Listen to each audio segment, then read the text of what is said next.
Hi guys, welcome back and thanks for tuning in today.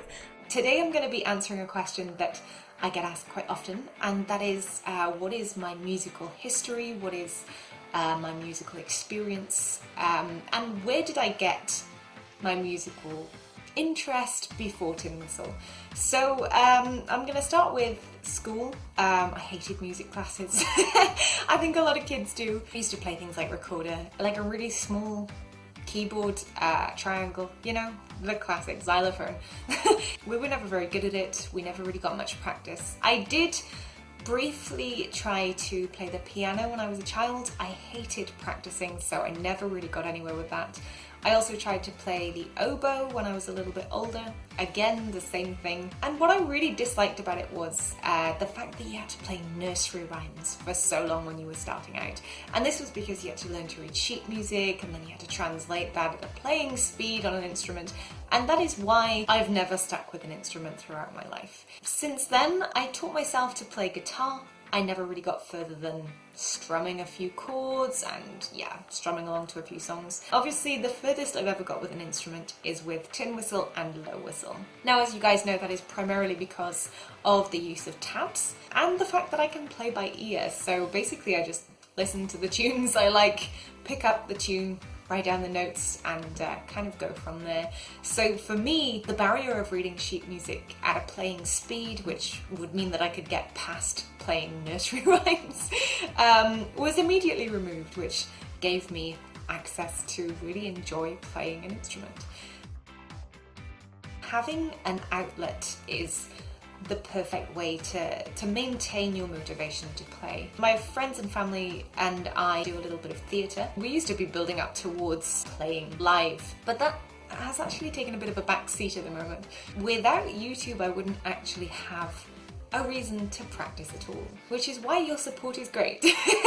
Because if people keep watching and people keep liking what I do, then I can have that motivation to keep playing and hopefully get better and hopefully help other people play as well. But YouTube itself is a really great place. Obviously, people send me requests, people suggest songs, people need to know things about tin whistle that they can't find out anywhere else themselves, and that motivates me to keep on playing, to keep on learning new songs to share with people and help them learn as well. My first tip for maintaining your motivation to play, if you ever need to, is to find some sort of outlet. So whether that's joining a local folk group or a band, getting your own YouTube channel and just playing or learning new songs for others, starting a little group in your local area to play tin whistle with other people, or even maybe doing a charity performance in your local town, anything like that that you can work towards, that gives you something to work towards, is great motivation to keep practicing. Tip number 2. Get a whistle you like.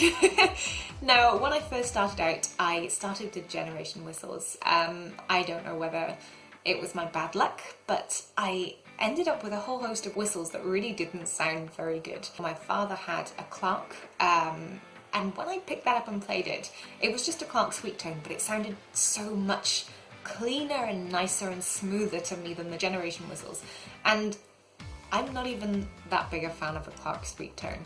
So if you want to succeed in something and you do have the motivation, the next tip from me is to get a whistle that you actually like the sound of when you play it. Now, part of the reason I stopped playing the oboe was I didn't like practicing, and it kind of sounded a bit like a duck when I played it. So get a whistle that suits your style of play, suits the songs that you wish to play, and that sounds nice to your ears. Because if you like the sound of what you're playing, you're more likely to continue. Tip number 3. Play what you like to play. As I said, one of the reasons I stopped playing piano and one of the reasons I stopped playing oboe was the fact that I had to play nursery rhymes over and over again. Now, there's nothing wrong with nursery rhymes, but if you want to play an instrument, your aim shouldn't be to play nursery rhymes unless you love them. So my third and most important tip really is to play music that you like. Now, I'm interested in swing music, in Lindy Hop style, big band jazz and things like that. So I quite like to play things a little bit more jazzy. I like to play movie music as well because I love film scores. So regardless of the traditional style associated with the instrument you pick, make sure you focus on music that you enjoy playing. Because, yeah, if you don't like dance and trance music, why would you play it? If you don't like folk music, then don't play it. Just because you have a tin whistle doesn't mean you need to play folk music. Play whatever you enjoy, and you'll continue to play tin whistle. Number 4, don't be put off by what other people think. Now, when I first started playing tin whistle, my dad, who actually plays piano, used to ask, "Oh, why are you playing it like that?" Now, this was because I wasn't reading music, I wasn't sticking to a beat, a rhythm, a time, and I wasn't playing things correctly by the book. Now, because I play by ear, I don't play correctly, I don't play by the book, and some people will argue that that is the essence of music. The more you play, the more you'll get into that anyway. So, to start with, yeah, I just kind of played the way I liked, but I was enjoying myself. So, my lesson here is don't be put off by what other people think of your playing when you first start out, or at any point in your musical journey. If people don't like what you're playing, then they don't have to listen. Simple. So, yeah, as long as you're enjoying it, that is really all that matters. If I'd listened to my dad, if I had taken offense by that, or if I'd been annoyed or put off by it, I wouldn't have continued with tin whistle. But because it sounded good to me, and I was enjoying it, I carried on. Tip number 5, find time to practice. Now, for me, as I've said, practicing was always the worst part. But providing you're playing music you like in a way that you like playing, you can make practicing an enjoyable part of learning to play the instrument. Don't get frustrated when you make mistakes. And don't give up when you make mistakes. You're not going to sound like a professional immediately. It does take time, it does take work, but the way I learned to play tin whistle was exactly the way you guys are probably learning, which is following YouTube tutorials. I've said this before on YouTube. I looked for things online, I found out how to play them online, I followed people's tutorials, and this way I was able to play my favourite song, Concerning Hobbits from Lord of the Rings, and I was able to play that the second I picked up tin whistle, rather than focusing on Twinkle Twinkle Little Star.